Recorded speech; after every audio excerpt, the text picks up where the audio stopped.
The Teacher Who Refused to Leave, Warsaw Ghetto, 1942. Her name was Zofia Kowalska, a young Polish schoolteacher who had once dreamed of writing poetry, but instead gave her life to the children nobody else wanted. When the Germans walled in the ghetto, Zofia refused to abandon her students. They were not all her people by blood. Some were Jewish, some Romani, a few Polish orphans of the war. But she called them all my children. She taught them letters by candlelight, stories whispered under curfew, and songs to keep away the fear. When the order came for deportation, the soldiers offered her a way out. "You are Polish, not a Jew," they said. "You may go." But Zofia stood straight, gathering the children in pairs. She took one small hand in each of hers, looked at the line of frightened faces and whispered, "Where you go, I will go." They walked together down the cobbled street, singing softly. Neighbors later said she never looked back. She boarded the train with them because she had promised long ago no child of hers would ever face the darkness alone. Zofia's name is not written in the history books, but the children's last song still carries her courage. She chose love over fear, faithfulness over survival, and her life became a shield of dignity against the machinery of death. When the children of the orphanage were ordered to the trains, their teacher was given a chance to save herself. Instead, she took each child by the hand, leading them in pairs, singing softly so they would not be afraid. A witness said she never looked back. She boarded the train with them because she had once promised, "Where you go, I will go." Message to the heirs of the Nazis.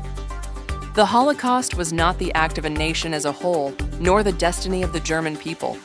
It was the ideology of Nazism, rooted in hatred and carried out by those who chose to obey evil, that brought death, destruction, and unspeakable sorrow to the Jewish people and to humanity.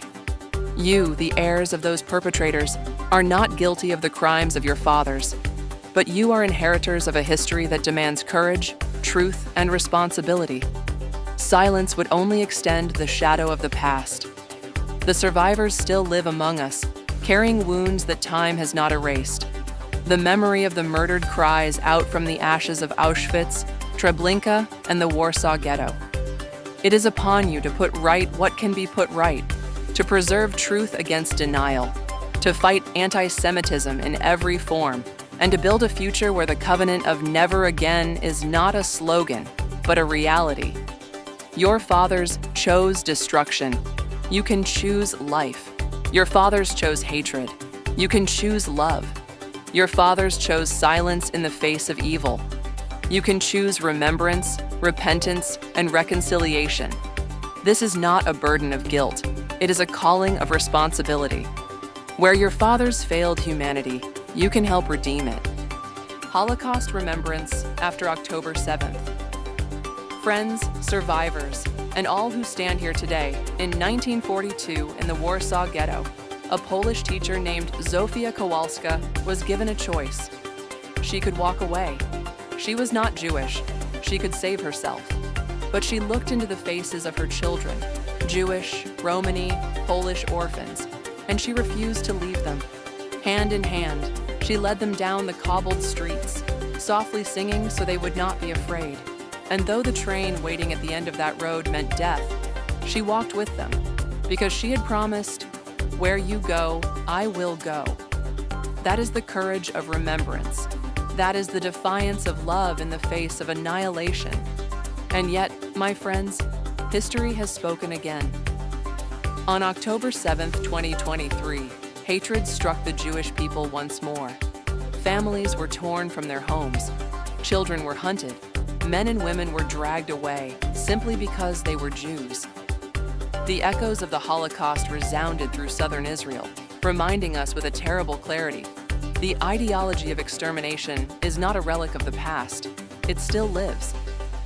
Zofia's story and October 7th are connected by the same question. Will the world look away, or will the world walk with the children? The heirs of the Nazis, and indeed all nations, have a responsibility, not of guilt for their fathers, but of responsibility for the future. To say never again is not enough. It must be lived in action, in defending the innocent, in standing with survivors, in resisting every form of anti-Semitism, whether in the streets, on our campuses, or on the world stage. October 7th is not only a tragedy, it is a test. Will we repeat the silence of the 1940s, or will we choose the courage of Zofia, to walk with the children, to stand with the Jewish people, to refuse to look away? The Holocaust taught us what happens when hatred is ignored.